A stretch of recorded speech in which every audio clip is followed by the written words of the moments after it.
Hello guys, ಎಲ್ರಿಗೂ ನಮಸ್ಕಾರ. So ಇದು ಒಂದು ರ್ಯಾಂಡಮ್ ಡೇ ವ್ಲಾಗು.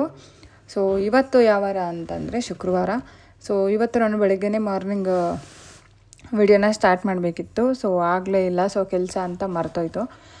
ಶುಕ್ರವಾರ ಮತ್ತು ಮಂಗಳವಾರ ಸ್ವಲ್ಪ ಕಷ್ಟ ವೀಡಿಯೋಸ್ನ ಮಾಡೋದು.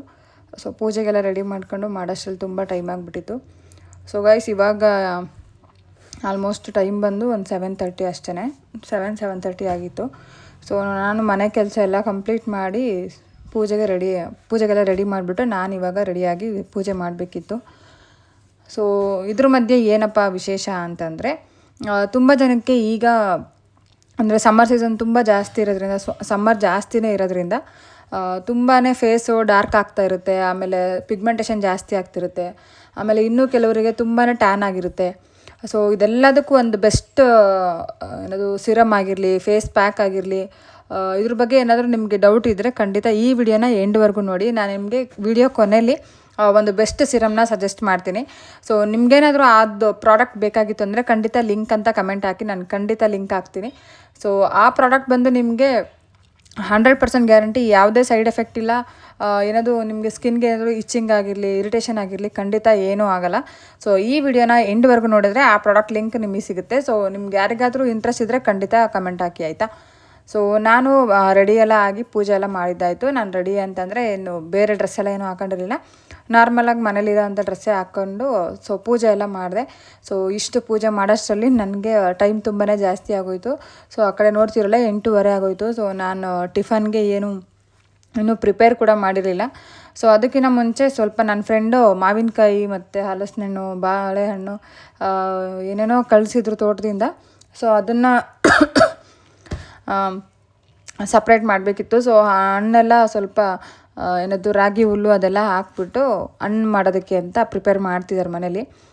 ಸೊ ನಿಮಗೆಲ್ಲರಿಗೂ ಏನದು ಮಾವಿನ ಹಣ್ಣು ಯಾವ ಥರ ನೀವೆಲ್ಲ ಹಣ್ಣು ಮಾಡ್ತೀರಾ ಅಂತ ಕಮೆಂಟ್ ಸೆಕ್ಷನಲ್ಲಿ ಹಾಕಿ. ಹಾಗೆಯೇ ನಾವಿಲ್ಲಿ ಏನು ಮಾಡ್ತಿದ್ವಿ ಅಂತಂದರೆ, ಇದಕ್ಕೆ ಸ್ಪ್ರೇ ಕೂಡ ಸಿಗುತ್ತೆ, ಅಂದರೆ ಹಣ್ಣು ಮಾಡೋದಕ್ಕೆ ಮೆಡಿಸನ್ ಕೂಡ ಸಿಗುತ್ತೆ. ಸೊ ನಾವು ಯಾವುದೇ ರೀತಿ ಮೆಡಿಸನ್ ಬೇಡ ಅಂತ ರಾಗಿ ಹುಲ್ಲಲ್ಲೇ ನ್ಯಾಚುರಲ್ಲಾಗಿ ಹಣ್ಣು ಮಾಡೋಣ ಅಂತ. ಸೊ ಇಲ್ಲಿ ಏನು ಮಾಡಿದ್ರೆ, ಇದೆಲ್ಲ ಡೈರೆಕ್ಟಾಗಿ ಬಂದು ಮಾವಿನ ಮರದಿಂದ ಡೈರೆಕ್ಟಾಗಿ ಕಿತ್ಕೊಂಬಂದಿರೋದು. ಸೊ ಇದು ಯಾವುದೂ ಸ್ಪ್ರೇ ಮಾಡಿ ಹಣ್ಣು ಮಾಡೋ ಥರದ್ದಲ್ಲ. ನಾವೇನು ಮಾಡಬೇಕು, ಅದನ್ನು ಒತ್ತಾಕ್ಬಿಟ್ಟು ಹಣ್ಣು ಮಾಡಬೇಕು ಅನ್ನೋದಿತ್ತು ಕಾನ್ಸೆಪ್ಟು. ಸೊ ಸ್ಪ್ರೇ ಮಾಡಿದ್ರೆ ಅದು ಕೆಮಿಕಲ್ನ ನಾವೇ ಮತ್ತೆ ತಿಂದಂಗೆ. ಸೊ ಅದಕ್ಕೆ ಅದು ಬೇಡ ಅಂತ, ಒಂದಿನ 2 ದಿನ ಲೇಟ್ ಆದರೂ ಪರವಾಗಿಲ್ಲ, ನಾರ್ಮಲಾಗಿ ಹಣ್ಣಾಗಲಿ ಅಂತ. ಇದು ಫುಲ್ ಅಂದರೆ ನಾಟಿ ಮಾವಿನ ಹಣ್ಣು. ಸೊ ಇದನ್ನು ಹಣ್ಣು ಮಾಡಬೇಕು ಅಂತಂದರೆ ಒಂದು 3 to 4 ಡೇಸ್ ಬೇಕಾಗಿತ್ತು. ಸೊ ಆಲ್ರೆಡಿ ಅದು ಕಲರೆಲ್ಲ ಸ್ವಲ್ಪ ಚೇಂಜ್ ಆಗಿತ್ತು. ಅದರಲ್ಲಿ ಸ್ವಲ್ಪ ತೋತಾಪುರಿ, ಹಾಗೆಯೇ ಇದಕ್ಕೆ ಯಾವ ಥರ ಮಾವಿನ ಹಣ್ಣು ಅಂತ ನನಗೆ ಹೆಸರು ಗೊತ್ತಿಲ್ಲ, ನಾನು ಕೇಳೂ ಇಲ್ಲ ಇದು ಯಾವ ಮಾವಿನ ಹಣ್ಣು ಅಂತ. ಸೊ ಇದನ್ನು ಒತ್ತಾಕೋದಕ್ಕೆ ಒಂದು ಕಾಟನ್ ಬಾಕ್ಸು, ಆ ಕಾಟನ್ ಬಾಕ್ಸಲ್ಲಿ ಕೆಳಗಡೆ ಒಂದು ಲೇಯರ್ಗೆ ಒಂದು ಶೀಟ್ ಹಾಕಿದ್ದಾರೆ ಬಿಸಿ ಆಗಬೇಕು ಅಂತ. ಸೊ ಅದ್ರ ಮೇಲ್ಗಡೆ ರಾಗಿ ಹುಲ್ಲು ಹಾಕಿದ್ದಾರೆ. ಅದ್ರ ಮೇಲ್ಗಡೆ ಒಂದು ಲೇಯರ್ ಮಾವಿನ ಹಣ್ಣು ಜೋಡಿಸಿ, ಮತ್ತು ಅದ್ರ ಮೇಲ್ಗಡೆ ಇನ್ನೊಂದು ಲೇಯರ್ ಮಾವಿನ ಹಣ್ಣು ಇದು ರಾಗಿ ಹುಲ್ಲನ್ನ ಹಾಕಿದ್ದಾರೆ. ಮತ್ತು ಅದ್ರ ಮೇಲ್ಗಡೆ ಮಾವಿನ ಹಣ್ಣು ಅಂದರೆ ಲೇಯರ್ ಬೈ ಲೇಯರ್ ಎಲ್ಲ ಹಾಕ್ತಾ ಹೋಗಿದ್ದಾರೆ. ಅದ್ರ ಮೇಲ್ಗಡೆ ಮತ್ತೆ ಉಳಿದಿರೋ ಅಂಥ ರಾಗಿ ಹುಲ್ಲನ್ನ ಹಾಕಿಬಿಟ್ಟು, ಒಂದು ಕಾಟನ್ದು ನಿಮ್ಮ ಹತ್ರ ಬ್ಲ್ಯಾಂಕೆಟ್ ಇದ್ದರೆ, ಇಲ್ಲ ಅಂತಂದರೆ ಕಾಟನ್ದು ಬೆಡ್ಶೀಟ್ ಥರ ಇದ್ದರೆ, ಅಥವಾ ಬೆಡ್ ಕವರ್ ಥರ ಇದ್ದರೆ ಅದನ್ನು ಹಾಕಿದ್ರೆ ಸ್ವಲ್ಪ ಹೀಟ್ ಜಾಸ್ತಿ ಆಗಿ ಬೇಗನೆ ಹಣ್ಣಾಗುತ್ತೆ ಅಂತ. ಇದು ನ್ಯಾಚುರಲ್ಲಾಗಿ ಹಣ್ಣು ಮಾಡೋಂಥ ಮೆಥಡ್ ನಾವು. ಸೊ ಇದನ್ನು ಬಿಟ್ಟು ಬೇರೆ ಅಂದರೆ ಕೆಮಿಕಲೆಲ್ಲ ಯೂಸ್ ಮಾಡಿ ಮಾಡೋದಕ್ಕಿಂತ ಇದು ಬೆಸ್ಟ್ ವೇ ಅಂತಲೇ ಹೇಳ್ಬೋದು. ಸೊ ನೀವು ಆ ಕಡೆ ನೋಡ್ತಿರೋದಲ್ಲ, ಅಲ್ಲಿ ಬಂದು ಖುಷಿ ಅದಕ್ಕೆ ಸೀಲ್ ಮಾಡ್ತಿರೋದು, ಗಾಳಿ ಹೋಗ್ದಿರೋ ಥರ ಸ್ವಲ್ಪ ಬೇಗ ಹಣ್ಣಾಗಲಿ ಅಂತ. ಸೊ ಇದನ್ನೆಲ್ಲ ಮಾಡಿ ಬಾಳೆಹಣ್ಣು ಕೂಡ ಹಣ್ಣಿಗೆ ಹಾಕಬೇಕಾಗಿತ್ತು. ಸೊ ಈ ಬಿಸಿಲು ಜಾಸ್ತಿ ಇರೋದ್ರಿಂದ ಅದಕ್ಕೇನೋ ಸ್ಪ್ರೇ ಮಾಡೋದು ಬೇಡ, ಆಮೇಲೆ ಹಣ್ಣಿಗೆ ಹಾಕೋದು ಬೇಡ, ಆದಷ್ಟಕ್ಕೆ ಅದೇ ಹಣ್ಣಾಗುತ್ತೆ ಅಂತ ಬಿಟ್ವಿ. ಸೊ ಅದೆಲ್ಲ ಕೆಲಸ ಮುಗಿಸಿದ್ದಾಗಿದ್ದಾದಮೇಲೆ ನನಗೂ ಕೂಡ ಟೈಮ್ ಆಗಿತ್ತು. ಸೊ ಅಷ್ಟರಲ್ಲಿ ಸ್ವಲ್ಪ ಟಿಫನ್ ಏನಾದರೂ ಮಾಡಿ ಹೊರಡೋಣ ಅಂತ ಇದಕ್ಕೆ ಖುಷಿ ಇಲ್ಲಿ ಸ್ವಲ್ಪ ಟಿಫನ್ಗೆ ಏನಾದರೂ ತರಕಾರಿ ಬೇಕಿತ್ತು, ಅದನ್ನು ಸೊ ಕಟ್ ಮಾಡಿ ಕೊಡ್ತಿದ್ದಾನೆ. ನಾವಿಲ್ಲಿ ಮಂಡಕ್ಕಿ ಉಸ್ಲಿ ಅಂದರೆ ಮಂಡಕ್ಕಿ ಒಗ್ಗರಣೆನ ಮಾಡೋಕ್ಕೆ ಪ್ರಿಪೇರ್ ಮಾಡ್ತಿದ್ವಿ. ಜೊತೆಗೆ ಎಳ್ಳೀರು ಕೂಡ ಇತ್ತು. ಸೊ ಅದನ್ನು ಕೂಡ ಅವನು ಓಪನ್ ಮಾಡಿ ಕೊಟ್ಟಿದ್ದ. ಸೊ ನನಗೆ ಇದನ್ನು ನೋಡಿದಾಗಲೇ ಅನ್ನಿಸ್ತಿತ್ತು, ಅಂದರೆ ಬೇರೆ ಮರದಲ್ಲಿ ಅಂದರೆ ತುಂಬ ಮರಗಳಿದಾವಲ್ಲಿ, ಅದರಲ್ಲಿ ಕೊಟ್ಟಿದ್ದು. ಅದು ಯಾಕೋ ಟೇಸ್ಟ್ ನಿಜವಾಗ್ಲೂ ಚೆನ್ನಾಗಿರಲಿಲ್ಲ, ಒಂಥರ ವಿಯರ್ಡಾಗಿತ್ತು, ಚೆನ್ನಾಗೇ ಇರಲಿಲ್ಲ. ಸೊ ನಾನು ರೆಡಿಯಾಗಿ ಅಂದರೆ ಆಲ್ರೆಡಿ ನಾನು ಶಾಪಿಗೆ ಹೊರಟುಬಿಟ್ಟಿದ್ದೆ. ಸೊ ಅವನು ಅದಕ್ಕೆ ಅದು ಬೇಡ ಅಂಥೇಳಿ ಮತ್ತೆ ಇನ್ನೊಂದು ಇದು ಎಳ್ಳೀರನ್ನ ಓಪನ್ ಮಾಡಿ ತಗೊಂಬಂದು ಕೊಟ್ಟ. ಸೊ ಕುಡಿ, ಚೆನ್ನಾಗಿರುತ್ತೆ ಇದು ಅಂತ. ಗೈಸ್, ನನಗೆ ಕಂಟಿನ್ಯೂ ವರ್ಕ್ ಮಾಡೋದ್ರಿಂದ ಸಿಕ್ಕಾಬಟ್ಟೆ ಸ್ಟ್ರೆಸ್ ಆಗಿ ತುಂಬ ಹುಷಾರಿಲ್ದಿರೋ ಥರ ಆಗಿಬಿಟ್ಟಿತ್ತು, ತುಂಬ ಎಕ್ಸೆಸ್ ಆಫ್ ಹೀಟ್ ಜಾಸ್ತಿ ಆಗಿ. ಸೊ ಅದಕ್ಕೆ ಫೇಸ್ ಎಲ್ಲ ಒಂಥರ ಆಗಿಬಿಟ್ಟಿತ್ತು. ಅದಕ್ಕೆ ಇದನ್ನು ಅಂದರೆ ಎಲ್ಲರೂ ಮನೇಲಿ ಇದ್ರ ಬಗ್ಗೆನೇ ಕೇರ್ ಮಾಡೋ ಥರ ಆಗೋಯಿತು. ನಾನು ನೋಡಿದ್ರೆ ಖಂಡಿತ ಯಾವುದೋ ಪೇಷಂಟ್ ಏನೋ ಆಗ್ಬಿಟ್ಟಿಲ್ಲ ಅನ್ನೋ ಥರ ಆಗ್ಬಿಟ್ಟಿದೆ. ಸೊ ಅದಕ್ಕೆ ಸ್ವಲ್ಪ ಎಳ್ನೀರು ಅದು ಜ್ಯೂಸ್ ಕುಡ್ಕೊಂಡೇ ಬರ್ತಿದ್ದೀನಿ. ನೀವು ಇಲ್ಲಿ ನೋಡ್ತಿರಲ್ಲ ಎಷ್ಟು ಟಯರ್ಡ್ ಆಗಿದ್ದೀನಿ ನಾನು ಅಂದರೆ. ಸೊ ಖಂಡಿತ ಚಾನ್ಸೇ ಇಲ್ಲ, ಅಷ್ಟು ಆ ಲೆವೆಲಿಗೆ ಸುಸ್ತಾಗ್ಬಿಟ್ಟಿದ್ದೆ. ಸೊ ಇವಾಗ ಮತ್ತೆ ಬೇರೆ ಎಳ್ನೀರನ್ನ ತಗೊಂಬಂದು ಕೊಟ್ಟಿದ್ದೆ ನಾನು. ಸೊ ಈ ಕಡೆ ಒಂದು ಕಡೆ ಟಿಫನಿಗೆ ಕೂಡ ರೆಡಿ ಮಾಡ್ತೀನಿ. ನನಗೂ ಟೈಮ್ ಆಗ್ತಿರುತ್ತೆ, ಯಾಕಂದರೆ ನನಗೋಸ್ಕರ ನನ್ನ ಸ್ಟೂಡೆಂಟ್ಸ್ ಬಂದು ಕಾಯ್ತಾ ಇರ್ತಾರೆ. ಸೊ ನಾನೇ ಹೋಗಿ ಓಪನ್ ಮಾಡಬೇಕಾಗಿರೋದ್ರಿಂದ ಅವ್ರನ್ನ ವೆಯ್ಟ್ ಮಾಡ್ಸೋಕೆ ನನಗಿಷ್ಟ ಇಲ್ಲ.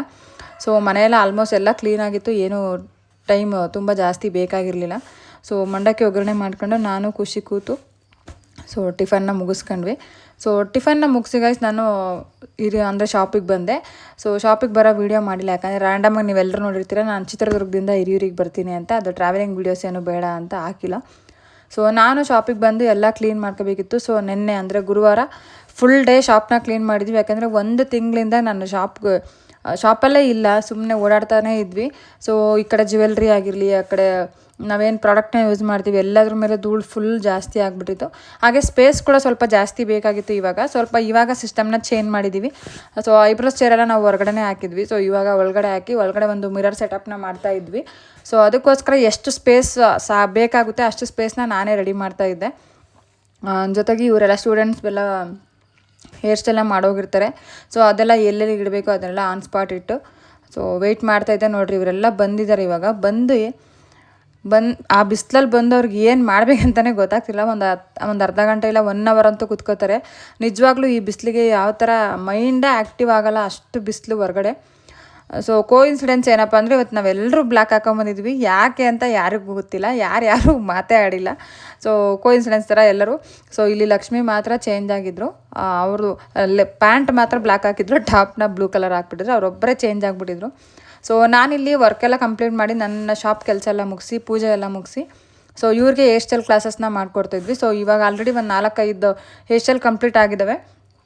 ಸೊ ತುಂಬ ಚೆನ್ನಾಗಿ ಹೋಗ್ತಿದೆ ಈ ಬ್ಯಾಚು. ಎಲ್ಲರೂ ಫ್ರೆಂಡ್ಲಿ ಆಗಿದ್ದಾರೆ, ತುಂಬ ಮೋಟಿವ್ ಆಗಿರ್ತಾರೆ, ತುಂಬ ಅಂದರೆ ಫ್ಯಾಮಿಲಿ ಥರ ಬಿಹೇವ್ ಮಾಡ್ತಿರ್ತಾರೆ. ಯಾರ ಹತ್ರ ನಾವು ಮಾತಾಡೋಲ್ಲ. ಆಮೇಲೆ ಯಾರು ಫೋನ್ ಹಿಡ್ಕೊಂಡು ಮೊದಲೇ ಕೂರಲ್ಲ, ಬಂದು ಒಂದು 10 ನಿಮಿಷ ಕುತ್ಕೋತಾರೆ ಅಷ್ಟೇ. ತುಂಬ ಇಂಟ್ರೆಸ್ಟ್ ಕೊಟ್ಟು ಕೆಲಸನ ಕಲಿತಿದ್ದಾರೆ. ಸೊ ಇವರೆಲ್ಲರಿಗೂ ಆಲ್ ದ ಬೆಸ್ಟ್, ಚೆನ್ನಾಗಿ ಕಲೀಲಿ ಅಂತ. ಸೊ ಇವರೆಲ್ಲರಿಗೂ ಯಾರೂ ರೆಫರ್ ಮಾಡಿರೋದಲ್ಲ, ಇವರೆಲ್ಲ ಅವರೇ ಇನ್ಸ್ಟಾಗ್ರಾಮ್ ಥ್ರೂ ಆಮೇಲೆ ಯೂಟ್ಯೂಬ್ ಥ್ರೂ ಬಂದಿರೋ ಅಂಥ ಜನ. ಇನ್ನೂ ತುಂಬ ಜನ ಎನ್ಕ್ವೈರೀಸ್ ಇದ್ದಾವೆ ಮತ್ತೆ ಕ್ಲಾಸಸ್ನ ಸ್ಟಾರ್ಟ್ ಮಾಡಿ ಅಂತ. ಸೊ ಅದಕ್ಕೆ ಎಲ್ಲ ಪ್ರಿಪ್ರೇಷನ್ ಕೂಡ ಮಾಡ್ತಾಯಿದ್ದೀವಿ. ಸೊ ಆದಷ್ಟು ಬೇಗ ಕ್ಲಾಸಸ್ನ ಕಂಡಕ್ಟ್ ಮಾಡ್ತೀನಿ. ತುಂಬ ಜನ ಫ್ರೀ ಕ್ಲಾಸ್ ನಾವು ಲಾಸ್ಟ್ ಟೈಮ್ ಮಾಡಿರೋದನ್ನು ಕೇಳ್ತಾ ಇದ್ದೀರಾ. ಸೊ ಖಂಡಿತ ಆಲ್ಮೋಸ್ಟ್ ಈ ಮಂತ್ ಇಲ್ಲ ನೆಕ್ಸ್ಟ್ ಮಂತ್ ಒಳಗಡೆ ಇಲ್ಲ ಆಗಸ್ಟ್ವರೆಗೂ ಟೈಮ್ ತೊಗೊಂಡಿದ್ದೀವಿ.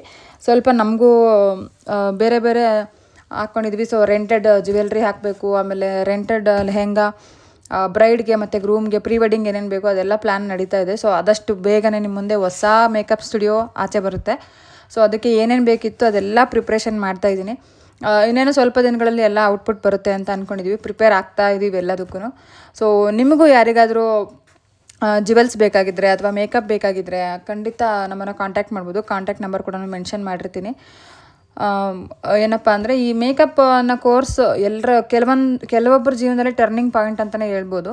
ಒಬ್ಬೊಬ್ಬರ ಲೈಫ್ನೇ ಚೇಂಜ್ ಮಾಡಿದೆ. ಸೊ ಇನ್ನೂ ಕೆಲವರು ಸುಮ್ಮನೆ ಕಲಿತು ಮನೇಲಿರ್ತಾರೆ. ದಯವಿಟ್ಟು ಆ ಥರ ಕಲಿತು ಮನೇಲಿದ್ದರೆ ಖಂಡಿತ ಈ ಫೀಲ್ಡಿಗೆ ಬರಬೇಡಿ, ಯಾಕಂದರೆ ಇನ್ವೆಸ್ಟ್ಮೆಂಟ್ ತುಂಬ ಜಾಸ್ತಿ. ಪ್ರಾಡಕ್ಟು ಯಾರಿಗೂ ಕೊಡೋಕ್ಕೂ ಆಗೋಲ್ಲ, ಇಟ್ಕೊಳ್ಳೋಕ್ಕೂ ಆಗೋಲ್ಲ. ಸುಮ್ಮನೆ ಹೈ ಬಜೆಟಲ್ಲಿ ಪ್ರಾಡಕ್ಟ್ನ ತೊಗೊಂಡು ಎಲ್ಲೋ ಒಂದು ಕಡೆ ಡಂಪ್ ಮಾಡಿ ಇಟ್ಕೊಳೋ ಬದಲು ನಿಮಗೆ ಲೈಫಿಗೆ ಅವಶ್ಯಕತೆ ಇದೆ 100% ನಾನು ವರ್ಕ್ ಮಾಡ್ತೀನಿ ಅಂದರೆ ಮಾತ್ರ ನೀವು ಈ ಫೀಲ್ಡಿಗೆ ಬನ್ನಿರಿ. ಆಮೇಲೆ ರಿಸ್ಕ್ ತಗೊಳ್ಳೋಕ್ಕೆ ರೆಡಿ ಇರಬೇಕು. ಇಲ್ಲಿ ಎಲ್ಲನೂ ಸ್ಯಾಕ್ರಿಫೈಸ್ ಮಾಡೋಕ್ಕೆ ರೆಡಿ ಇರಬೇಕು. ಫ್ಯಾಮಿಲಿನ, ಫ್ರೆಂಡ್ಸ್ನ, ಪರ್ಸ್ನಲ್ ರಿಲೇಷನ್ಶಿಪ್ನ ಅದೆಲ್ಲನೂ ಸ್ಯಾಕ್ರಿಫೈಸ್ ಮಾಡಬೇಕು. ನಾನು ಹಿಂಗೆ ಇರಬೇಕು, ಇದೇ ಥರ ಮಾಡ್ತೀನಿ, ನಾನು ಇಷ್ಟೇ ಪ್ಯಾರಾಗ್ರಾಫಲ್ಲಿ ವರ್ಕ್ ಮಾಡ್ತೀನಿ ಅನ್ನೋದೆಲ್ಲ ಸುಳ್ಳು ಇಲ್ಲಿ. ಸೊ ಡೇ ಆ್ಯಂಡ್ ನೈಟ್ ಕೆಲವೊಂದು ಸತಿ ವರ್ಕ್ ಮಾಡಬೇಕಾಗಿದೆ, ಕಂಟಿನ್ಯೂ 3-4 ದಿನ ವರ್ಕ್ ಮಾಡಬೇಕಾಗುತ್ತೆ. ಸೊ ರೆಸ್ಟ್ಲೆಸ್ ಆಗಿರುತ್ತೆ ವರ್ಕು. ಇದೆಲ್ಲದಕ್ಕೂ ಫೇಸ್ ಮಾಡ್ತೀನಿ. ನನಗೆ ಎಬಿಲಿಟಿ ಇದೆ ಅಂತಂದರೆ ಮಾತ್ರ ಈ ಫೀಲ್ಡಿಗೆ ಬನ್ನಿ. ಯಾವಾಗಲೂ ಟೈಮ್ ಪಾಸಿಗೆ ಮಾಡ್ಕೊಂಡು ಹೋಗ್ತೀನಿ ಅಂದರೆ ಖಂಡಿತ ಇಲ್ಲಿ ಹಿಟ್ ಮಾಡೋಕ್ಕಾಗಲ್ಲ. ಸೊ ನಿಮ್ಮ ವರ್ಕಲ್ಲಿ ಖಂಡಿತ ಪ್ಯಾಷನ್ ಇರಲಿ. ಪ್ಯಾಷನ್ ಖಂಡಿತ ಒಂದಿನ ನಿಮಗೆ ಲೈಫ್ ಕೊಡುತ್ತೆ. ಯಾರಿರಲಿ, ಯಾರಿಲ್ಲದೆ ಇರಲಿ, ಸೊ ಇದೆಲ್ಲದ್ರ ಮಧ್ಯೆ ನಾವು ಕೂಡ ಸಕ್ಸಸ್ಫುಲ್ಲಾಗಿ ಶಾಪ್ನ ರನ್ ಮಾಡ್ತಿರೋದ್ರಿಂದ ನನಗೆ ಎಷ್ಟು ಗೊತ್ತು ನಾನು ಅಷ್ಟೇ ಇನ್ಫಾರ್ಮೇಷನ್ ಕೊಟ್ಟಿದ್ದೀನಿ ಅಂತ ಅಂದ್ಕೊಂಡಿದ್ದೀನಿ. ಸೊ ಗೈಸ್ ಇದೆಲ್ಲ ಕಂಪ್ಲೀಟ್ ಆಗಿದ್ದಾದಮೇಲೆ ನಮ್ಮ ಹುಡುಗಿರು ಕೂಡ ಹೇರ್ ಸ್ಟೈಲ್ನ ತುಂಬ ಚೆನ್ನಾಗಿ ಮಾಡಿದ್ರು. ಇಲ್ಲಿ ಲಾಸ್ಟ್ ಥರ ಕ್ಲಿಪ್ಪಿಂಗ್ ಕೂಡ ಹಾಕ್ತೀನಿ ಯಾವ ಥರ ಮಾಡಿದ್ದಾರೆ ಅಂತ. ನೋಡಿ ಈ ಥರ ಮೆಸ್ಸಿ ಬ್ರೈಡ್ ಹೇರ್ ಸ್ಟೈಲ್ನ ಮತ್ತು ಮುಹೂರ್ತ ಹೇರ್ ಸ್ಟೈಲ್ನ ಹೇಳ್ಕೊಟ್ಟಿದ್ದೆ. ನಿಜವಾಗ್ಲೂ ಚೆನ್ನಾಗಿ ಮಾಡಿದರು ಎಲ್ಲರೂ. ಫುಲ್ ಖುಷಿಯಾಗಿಬಿಟ್ಟಿದ್ದಾರೆ ಎಲ್ಲರೂ. ಸೊ ಜೊತೆಗೆ ಕೆಲವು ಕ್ಲೈಂಟ್ಸ್ ಕೂಡ ಬಂದಿದ್ದರು, ಅವ್ರನ್ನೂ ಕೂಡ ನೋಡಬೇಕಿತ್ತು, ಈ ಕಡೆ ಐಬ್ರೋಸ್ ಹೇರ್ ಕಟಿಂಗ್ ಅಂತ. ಸೊ ಇದೆಲ್ಲದ್ರ ಮಧ್ಯೆ ಮತ್ತೆ ಇವತ್ತು ಎಳ್ನೀರು ಕುಡಿಯೋಂಥ ಟೈಮು. ಸೊ ಲಕ್ಷ್ಮಿ ಅವ್ರ ಮನೆಯಿಂದ ಅವ್ರ ಹಸ್ಬೆಂಡ್ ಬಂದು ಏನದು ಎಳ್ನೀರೆಲ್ಲ ತೊಗೊಂಬಂದು ಕೊಟ್ಟೋದ್ರು. ಇವ್ರು ಏನಪ್ಪ ಮಾಡ್ತೀರಿ ಇಲ್ಲಿ ಕೆಳಗಡೆ ಕೂತ್ಕೊಂಡು ಅಂದರೆ, ಇದು ಸ್ನ್ಯಾಕ್ಸ್, ಊಟ ಆಗಿ 1 ಅವರ್ಗೆ ಸ್ನ್ಯಾಕ್ಸು. ಮತ್ತು ಏನದು ಎಲ್ಲರಿಗೂ ಕೇಕ್ ತಿನ್ಬೇಕನ್ನೋ ಥರ ಕ್ರೇವಿಂಗ್ ಆಗಿಬಿಟ್ಟಿತ್ತು. ಸೊ ಇವತ್ತು ತಿನ್ನೋಣ ಅಂತ ಒಂದು ಕಡೆ ಎಳ್ನೀರು, ಒಂದು ಕಡೆ ಕೇಕು, ಇನ್ನೊಂದು ಕಡೆ ಪಪ್ಸು, ಆ ಥರ ನಡೀತಾ ಇತ್ತು.